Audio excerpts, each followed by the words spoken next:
And checklist Recording on in that. progress.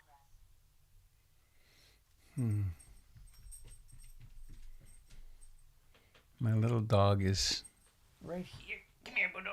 Oh, there he is. My pal. My daemon. There's the people. Can you see them? Where's my breakfast? He says. Later. All right. Oh, so my name is Robert Beatty. Has been for 73 years. Imagine that. Perhaps there's a few more to go. I'm broadcasting to us from Portland, Oregon. This is a broadcast of the Portland Insight Meditation Community. It is December the 2nd, 2021. This COVID thing is going on a long time, isn't it? Certainly thought we'd be done with it by now. So,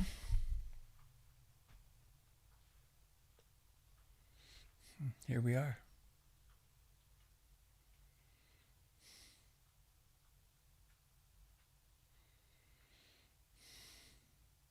Here we are, right in the middle of the present moment, in the middle of our life. Where else could we be?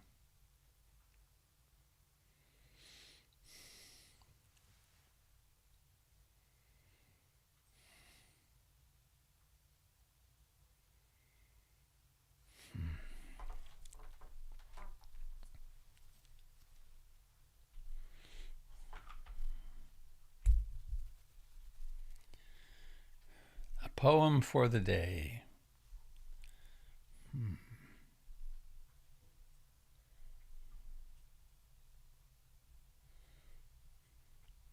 I'm on a bit of an Ellen Bass roll. We had one of her poems yesterday. Here's another beauty.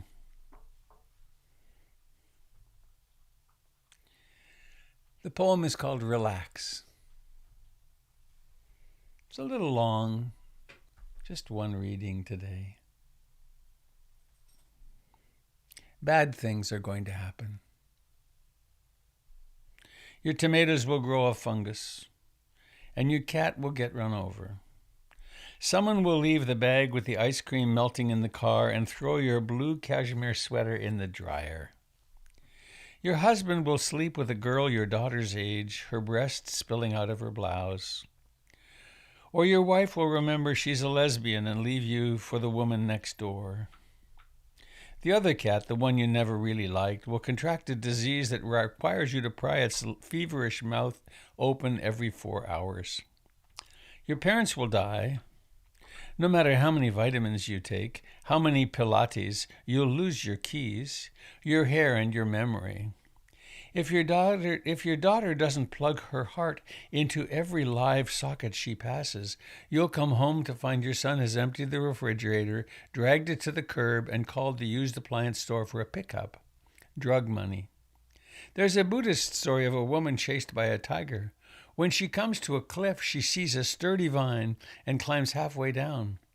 But there's also a tiger below and 2 mice, one white, one black, scurry out and begin to gnaw at the vine.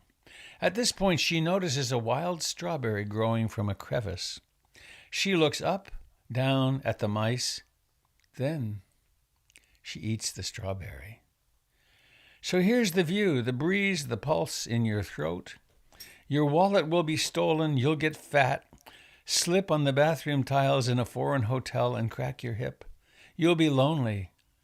Oh, taste how sweet and tart the red juice is, how the tiny seeds crunch between your teeth. Oh, taste how sweet and tart the red juice is, how the tiny seeds crunch between your teeth.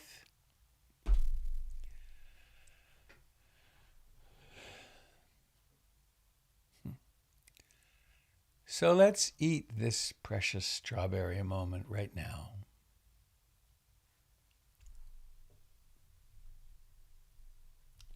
Let's be here. We actually woke up again this morning. We actually had the wherewithal to get out of bed. There wasn't a crisis to deal with, so we could actually get to our computers. And it's possible that we can actually stop. We can cease the survival grasping.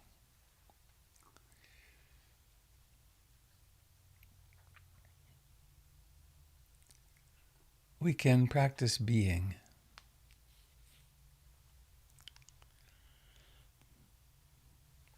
So in that marvelous familiar way, let us sit comfortably upright.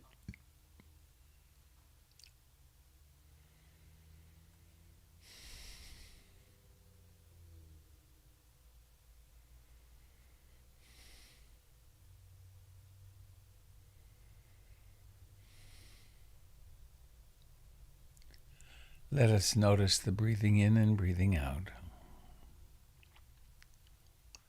Not as an idea or a fantasy, but actually this very breath now.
We could practice so that sometime in the future we'll have a fantastic experience, transcend the worldly woes, never again have a headache,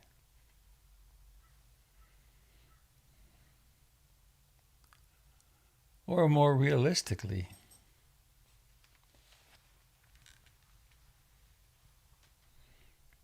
we could recognize that now is all we ever have.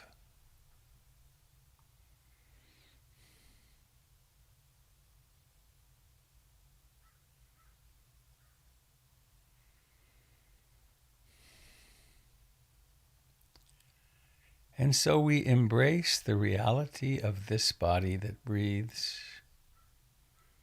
right now.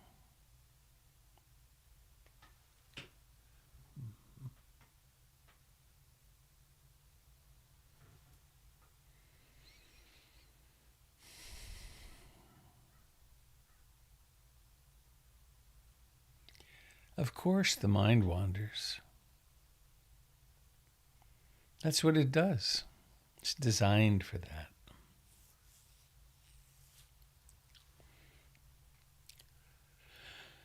And we notice the thoughts that arise. Some of them are very sticky. We fall into a deep trance in them. Don't wake up for a little while, maybe minutes even. But then there is awakening. And then there's breathing in and breathing out.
It's a question of intimacy.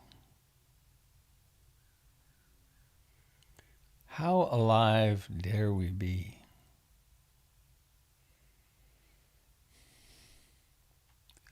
The body is mortal.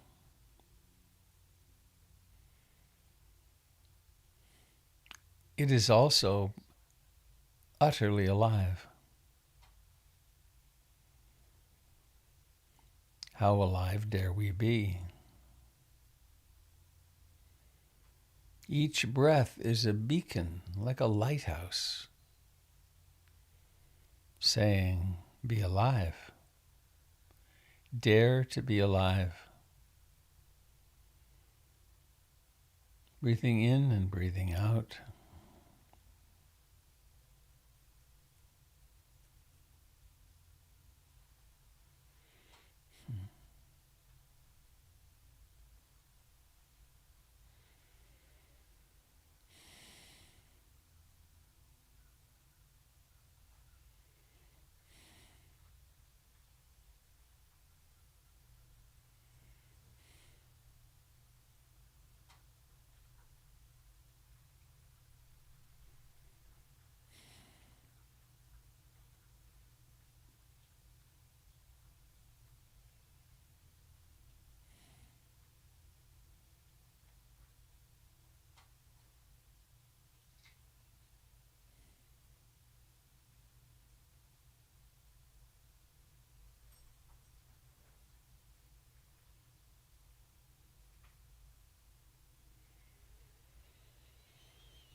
There is a useful strategy which has to do with naming what's happening, noting,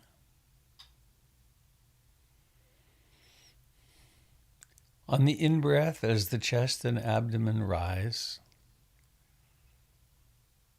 one can make a little mental note, rising, rising. As they fall, one can make a similar note, falling, falling.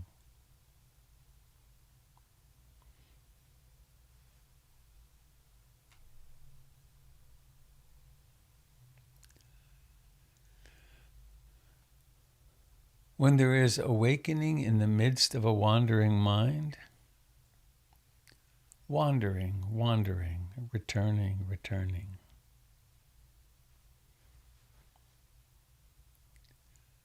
If sounds occur, hearing, hearing.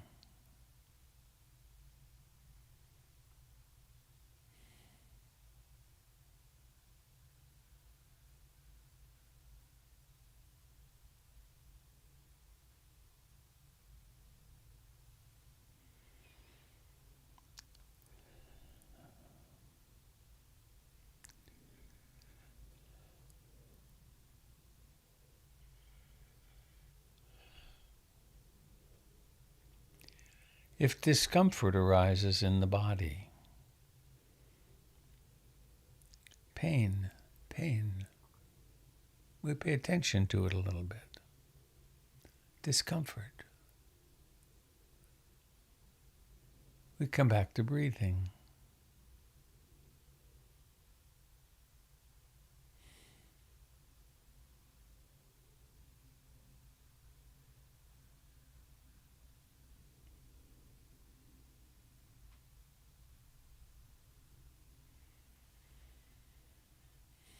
Wandering, wandering, returning, returning.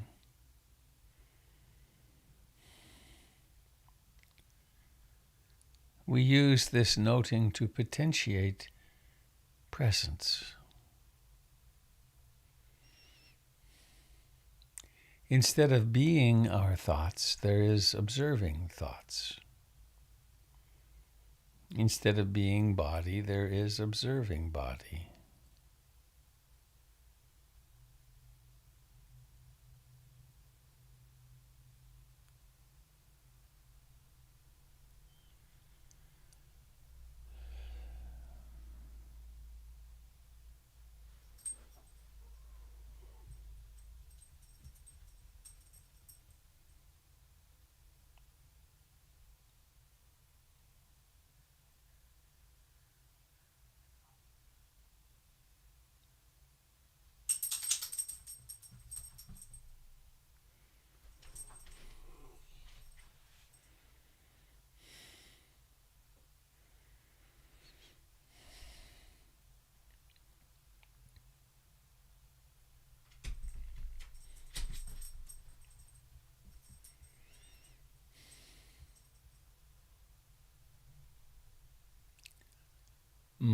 mind itself can be observed as it is.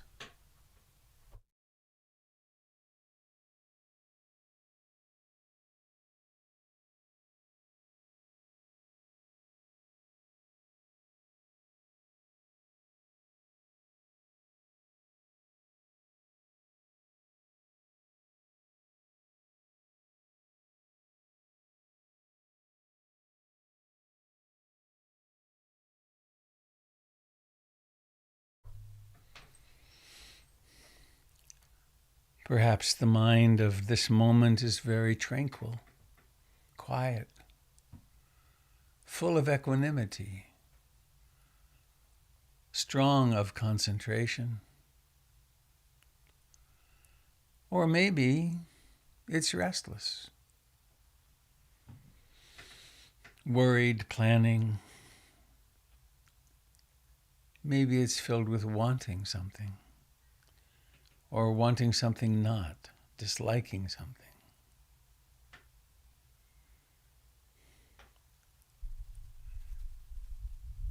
None of the inner weather is wrong. It's just the weather.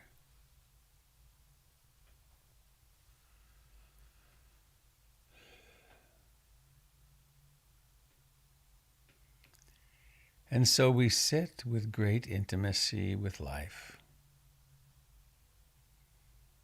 Rising, rising, falling, falling.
Meditation is the practice of remembering and beginning again.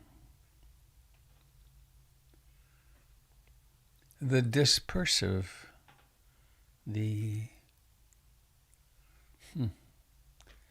forces of entropy in the mind arise as thoughts, memories, emotions, fantasies, remorse, plans for good deeds.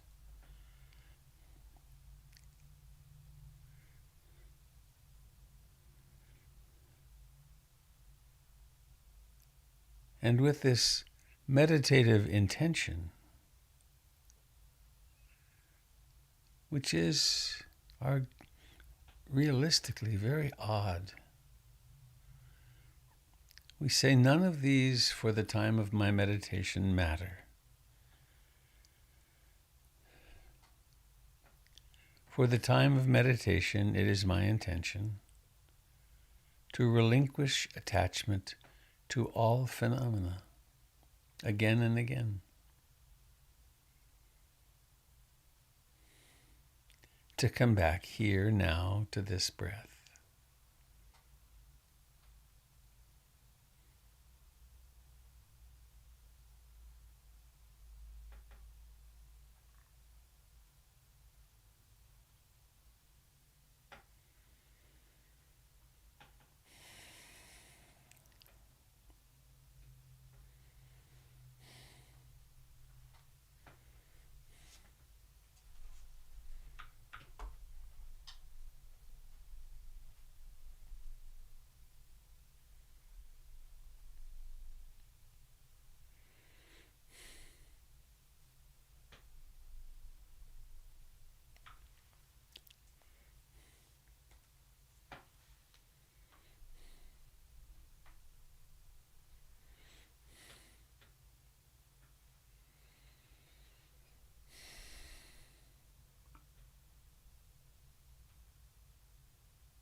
Sometimes doubt arises.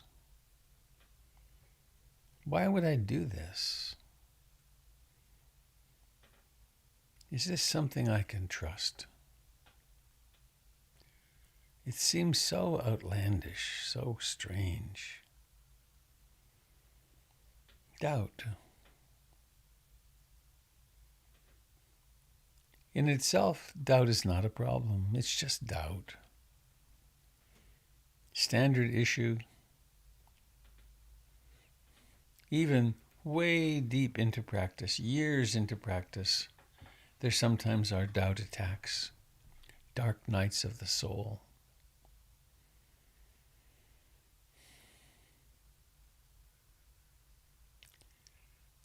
And these are places and times when the refuge in the Buddha, Dharma, and Sangha are of great help.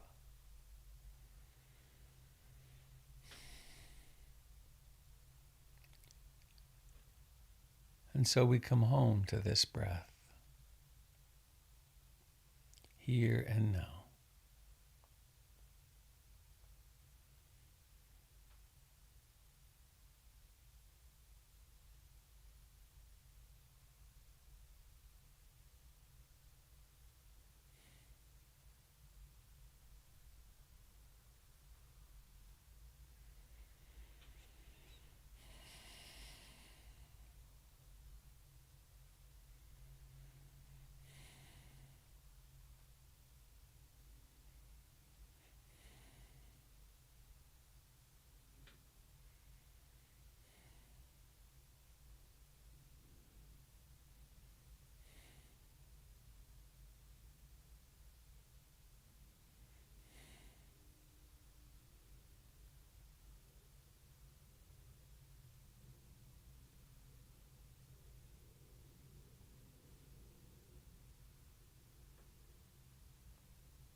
Some wandering minds are long, sometimes actually days or weeks even.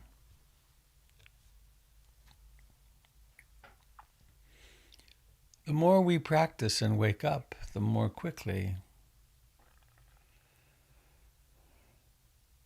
mindfulness discerns somehow that a trance state is underway. Maybe we notice by tension in the body or tension in the mind and heart. But the more we inhabit the open spaciousness of simply accepting now, then it becomes more and more obvious when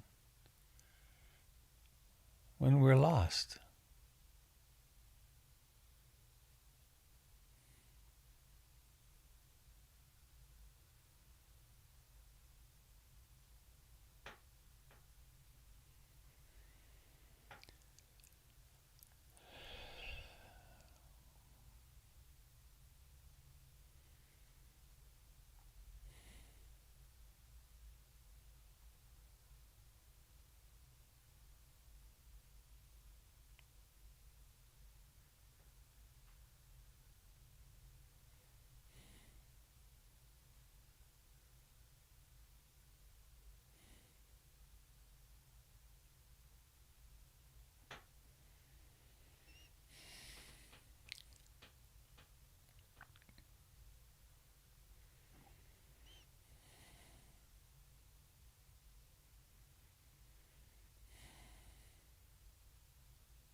Cultivating love in our practice is as important as cultivating mindfulness.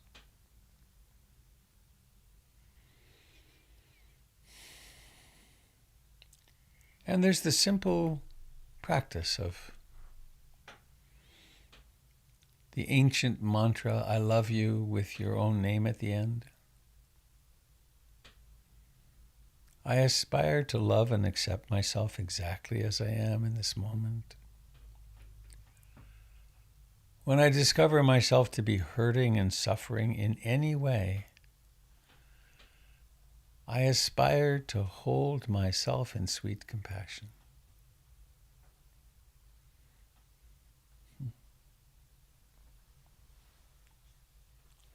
And there's so many ways we can conjure up love.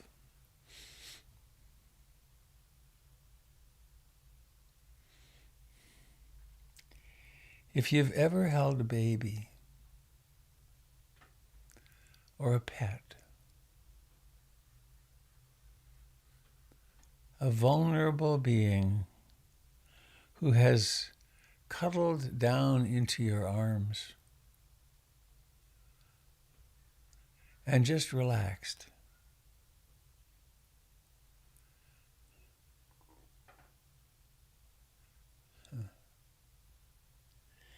if you've ever been near someone suffering and felt a moment of, or many moments of, how can I help? We know what love and compassion are.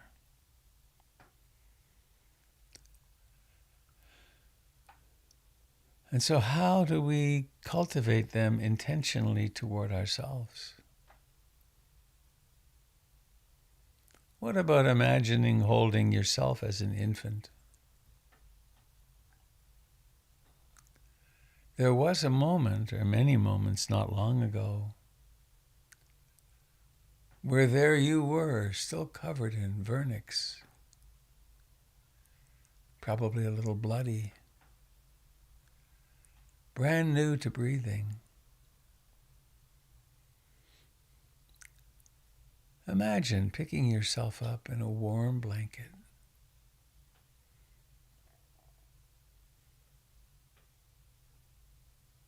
I love you. Robert. Now, for some people, visualization works really well. For others, it's more the sense of just a feeling tone. We know what it's like to be loving, to be compassionate. And for still others, there's the words. No modality is superior to the others. They're all pointers at an experience of love and compassion, which is very natural to us as a human being.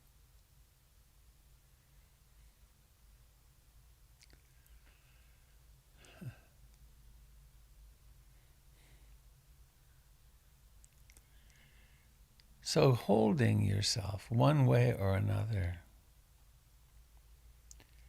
maybe think about some of the losses in your life. There's been many.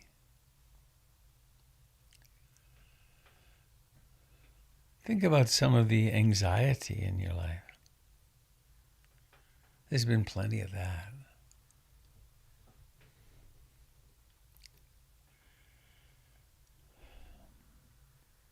And think about the vast uncertainty of the future.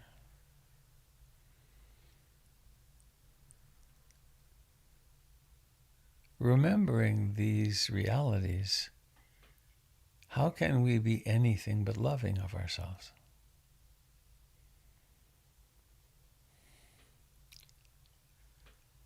And intoning inwardly the great mantra, I love you, with your name at the end.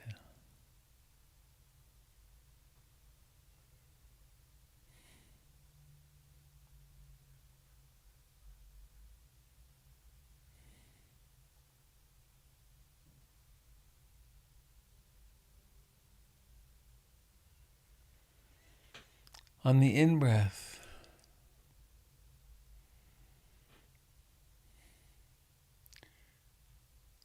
we might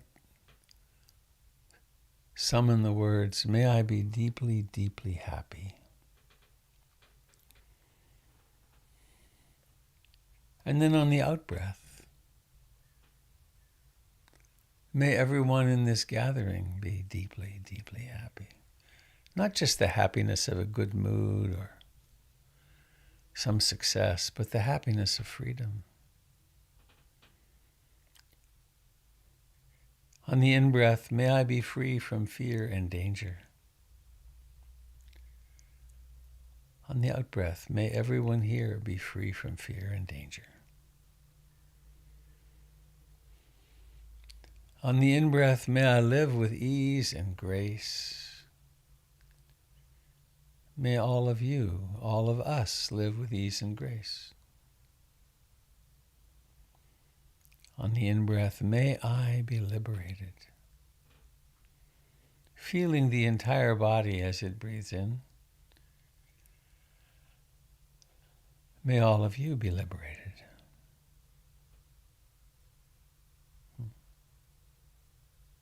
Freed from suffering.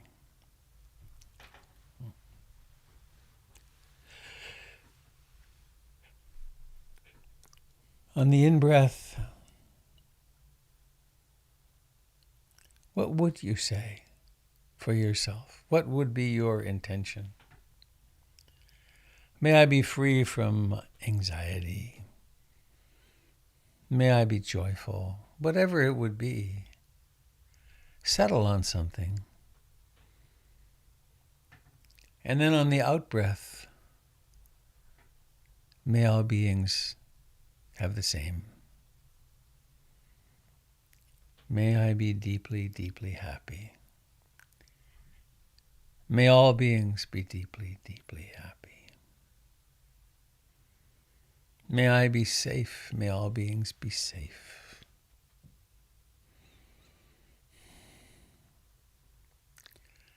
May my life become one great sigh of gratitude. May it be the same for all beings.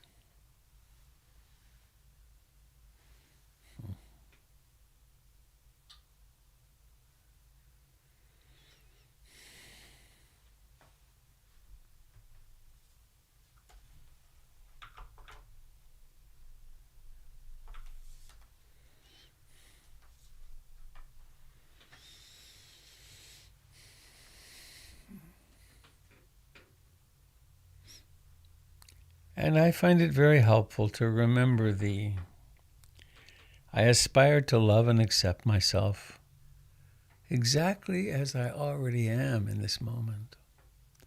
So it's not like I have to follow a self-improvement program to be lovable.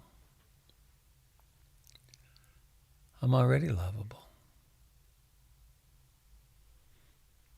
In all the unfinishedness,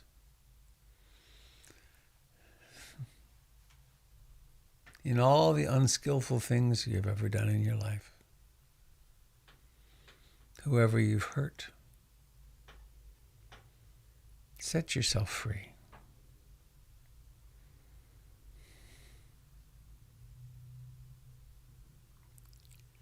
May all beings everywhere share in the merits of our practice.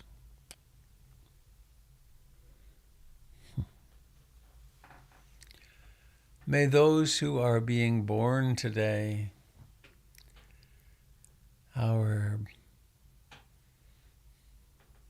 fellow travelers, our brothers and sisters and friends who live in the air, who live in the trees, who live on the ground, who burrow, who swim. May all beings on this tiny little blue speck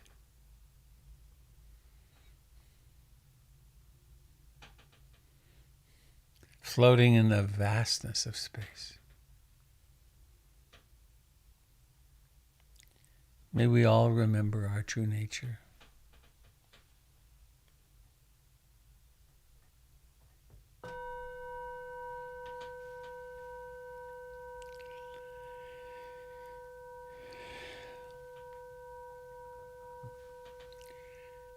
And as always, when it comes time to end formal meditation, please don't do it quickly. Don't pop out.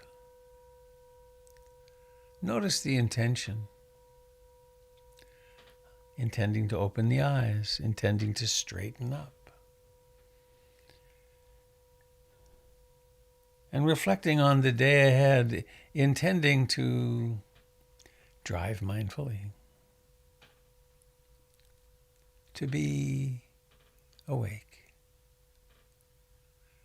Each time the phone rings, to let it ring once or twice and notice who's calling and what your emotional response is.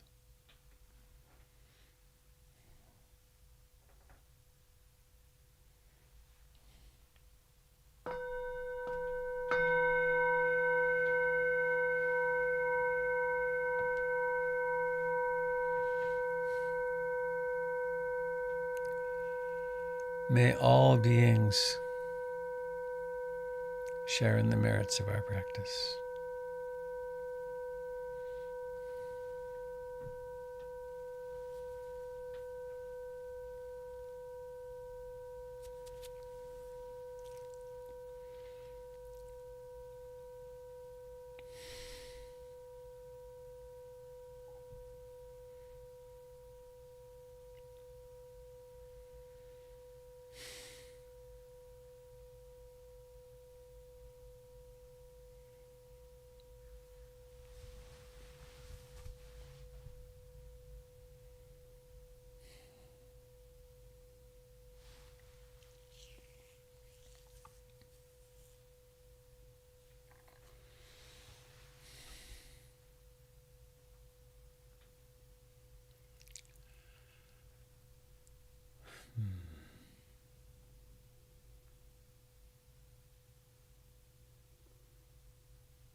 Thank you, dear friends, for joining together this morning.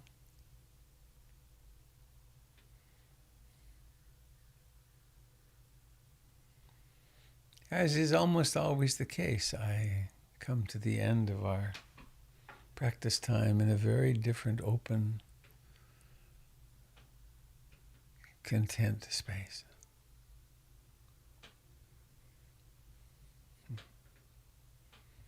Connected to Sangha.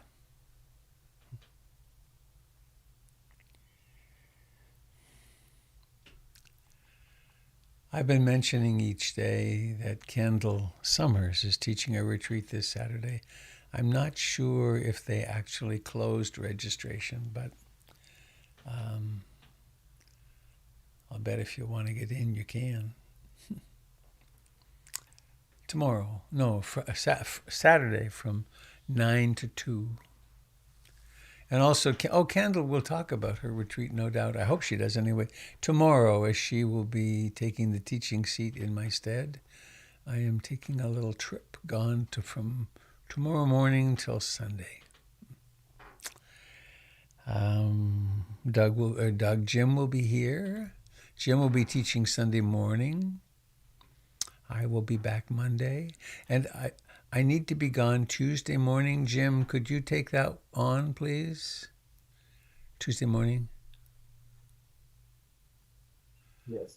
Yes. Oh, hang on. I can't hear you now. Yes? Testing. 1, 2. I'm writing down Tuesday morning here. Oh, good. It's a test of your memory. Yeah, I have a echocardiogram. That was the one time they could just. My cardiologist says standard procedure, having had a stent back 8 or 9 years ago. So no symptoms, just a test. So anybody want to share anything? The joys and sorrows of being a human being? The strawberry moment? Morning. Is this Jamie? Well, I've always been, can you hear me? I can hear you fine. I've always been too scared to share, but your poem this morning about the absurd things, the sort of absurd, unfair things that happen to us, even when we've done nothing wrong, moved me to try. So thanks for sharing that. So this last spring, I experienced a tremendous and really important loss, and I didn't see it coming at all. And the circumstances of it were just so, you've got to be kidding me, that it was just about a comedy, just this horrible, silly thing. And that's been really hard. But in addition to this sort of huge loss, there's been hundreds of small losses every day, like all day, that sort of go with that. Like automatically dishing up 2 plates of food before I remember that I'm eating alone, or seeing a really pretty bird through the window and like calling to her before I realized that like I'm the only one here to see it. And I realized that outside of the context of that relationship, I just had no idea who I am. It's been so painful, and even small comforts have just been really hard to find.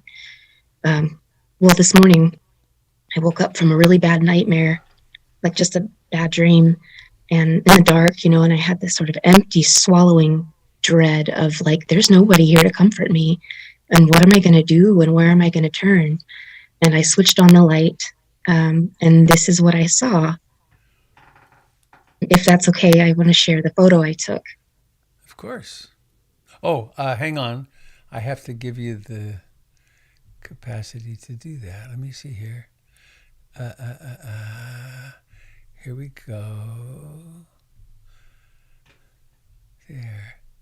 And if it's okay with you, I will put the spotlight on you so we can actually see. Sure. What's happening? Okay. So I switched on the light. Oh my. And this is what I saw. Whoa.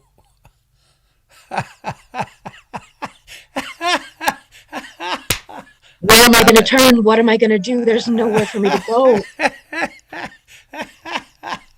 That's too cool. So I thank you so much for listening. I appreciate so much what you're doing and the space you're creating, and I just wanted to share that. So Well, thank you. That's one big gift to us. How all right. Bet that's fun being spotlighted right now. Let me get rid of it. Ah! Did I comb my hair this morning? Hang on. Wow, thank you so much for that, Jamie. It's very touching and encouraging.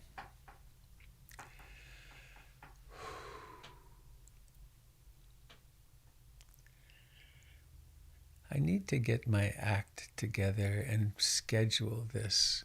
But Jamie, you might like to do it now. I'm always bad with names.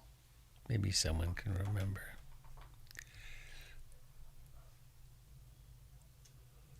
A famous woman author wrote a book called The Year of Magical Thinking. Joan Didion. Joan Didion. Thank you. A book worth reading. I have not read it. However, I was directed by a student, a friend, to look on Audible, where there are two versions of it. One of them is 6 hours, the unabridged version, but there's an hour and 20-minute abridged version, which is read by Vanessa Redgrave. She did it, I think, as a theatrical piece. And it's really remarkable to listen to. And one of the connections with what you shared was she was sitting at the dinner table with her husband as he died before her eyes.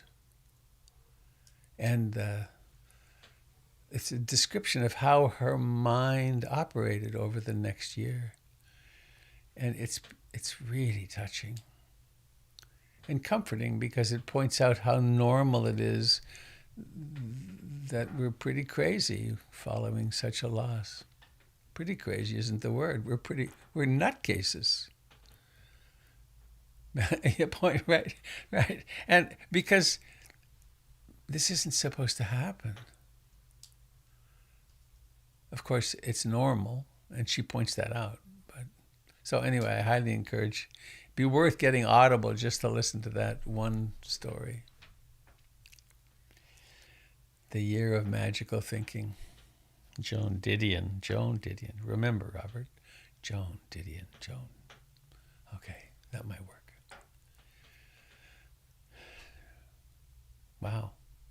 What a beautiful, deepening sharing.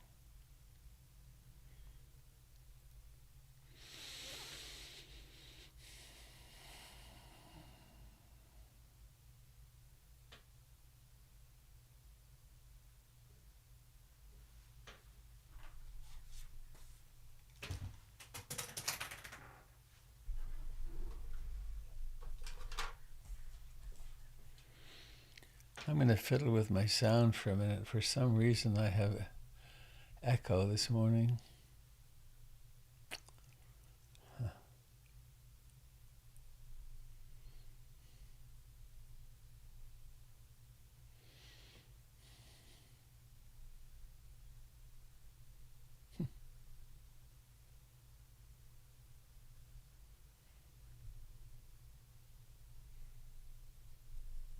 Test 1, 2.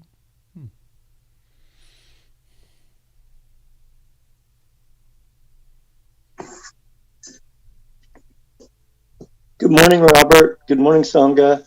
It's Joe again. Hi, Joe again. Yes, I'm trying to weigh my contributions, but yesterday magic happened, and I want to share with all of you something really wonderful. And we feed songbirds a lot around my home. and we live in the country.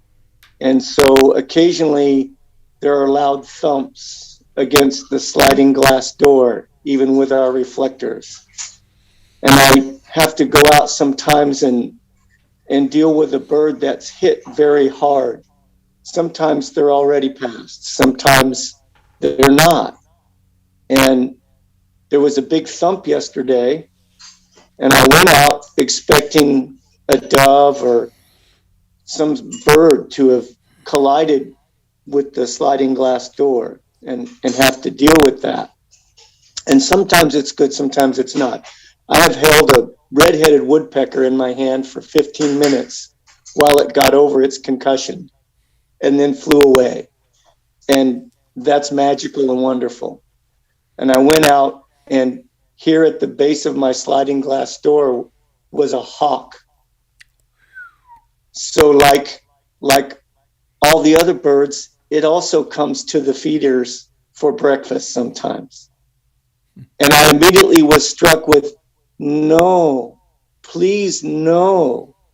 And I reached down to pick up this big, beautiful hawk, and its eye was open. It was not completely limp.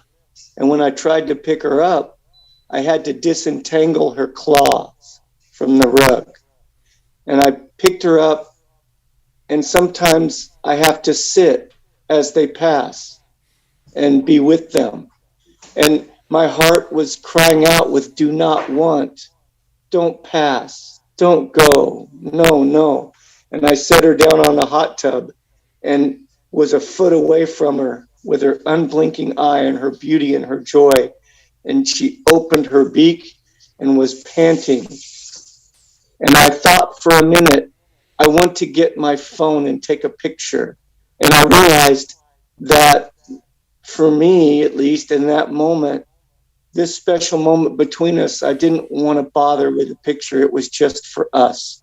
And we would be together, regardless of what happened. And we sat there for just a timeless moment. And I thought, I'm way too close to her. And as I moved back, she jumped up and flew away. And as she got to the edge of the scrub woods, she called out, and my heart burst out in joy and happiness and love and excitement. And for that moment, it was one of the most magical things that has happened to me in a long time.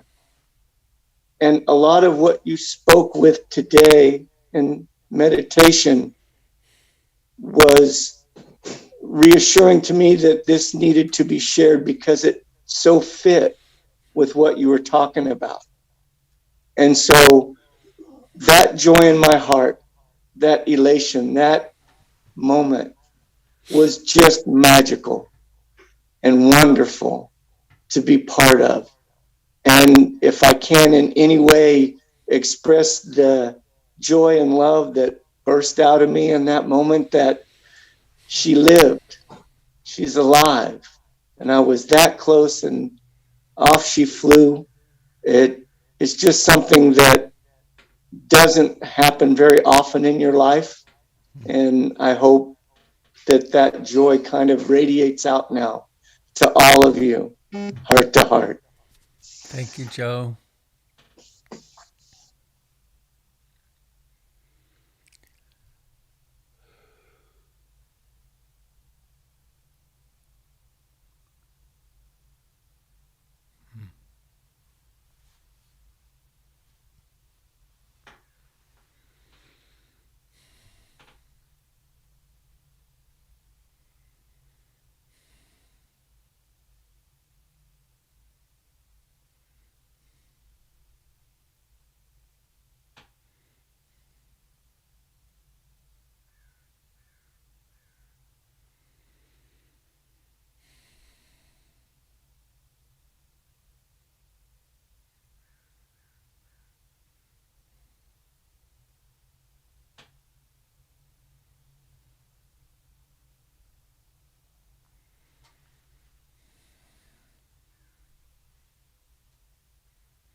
Good morning, Robert. Good morning, Sangha.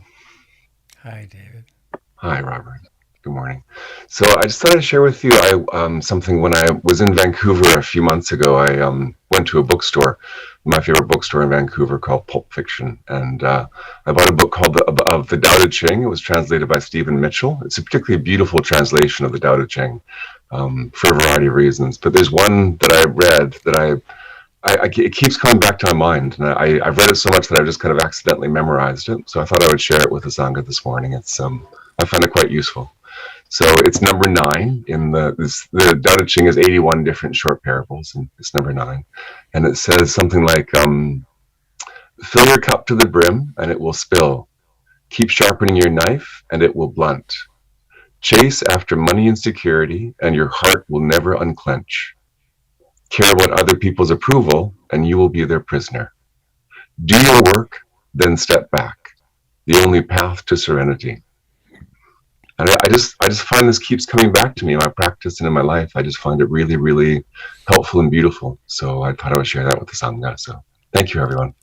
Again, please. Oh, okay. I mean, as close as you can. Sure. Yeah, I think so. It goes, "Fill your cup to the brim, and it will spill. Keep sharpening your knife, and it will blunt. Chase after money and security, and your heart will never unclench. Care about people's approval, and you will be their prisoner. Do your work, then step back. The only path to serenity." There's just lots there, It's just like I could take one line of that and just meditate on that. Yeah. I find it quite rich. So anyway, thank you, everyone. Sadhu, sadhu. Thank you.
Jamie, have you come across the 5 invitations?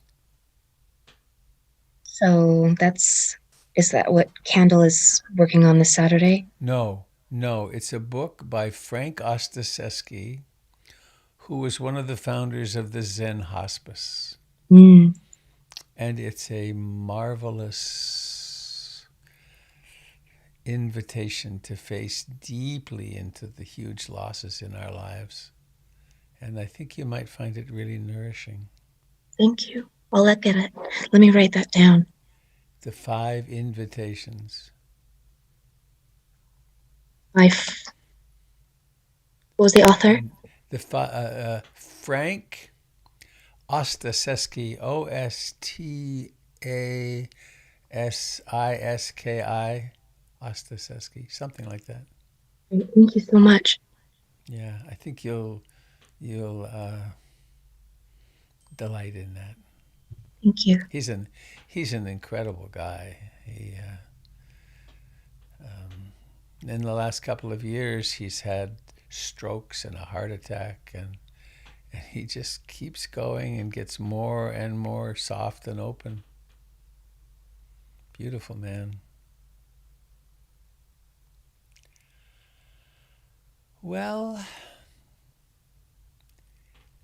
it would be good for me to go soon. Much on my plate this morning. Anything else that really needs to be spoken? I think Jim just put Frank YouTube on the chat.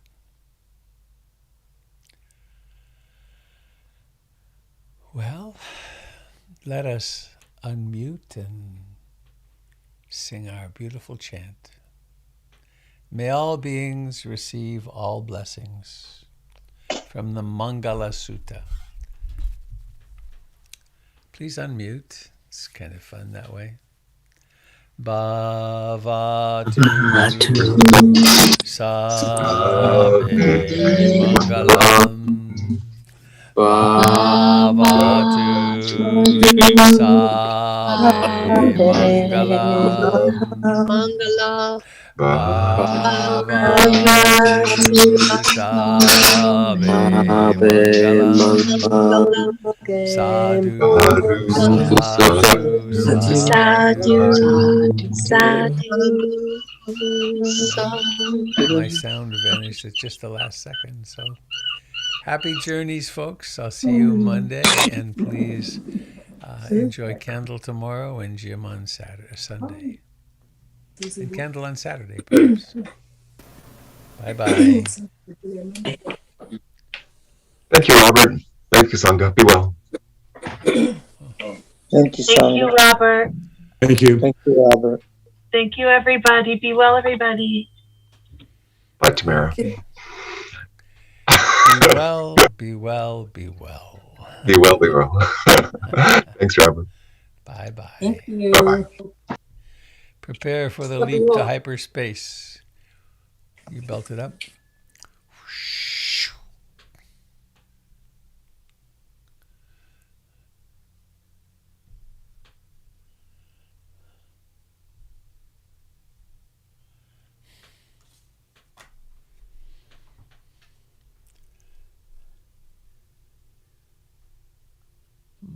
Okay. Goodbye, dear friends on Facebook.